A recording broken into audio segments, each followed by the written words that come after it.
Сәлем достар. Бұл құймақ өте дәмді құймақ. Неліктен екенін білгілеріңіз келсе, айтайын. Бұл құймаққа қолдың үстінен қаймақ қосылған. Қолдың үстін пісіріп, оны бір ыдысқа құйсақ, бетінде қаймақ тұрмай ма?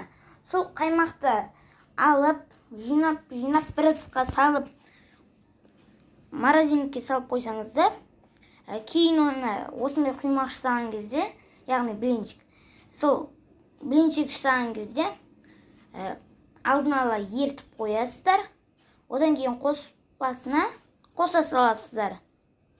Кәдімгідей ештеңені тиіспей, сол еріген күйі, тұрған күйі. Сонда сіздерде де осындай дәмді құймақ шығады. Достар, егер де осы видео ұнаса, лайк басып, комментарий жазып, арнаға тіркеліп, қоңыраужаны басып қойыңыздар. Сау болыңыздар.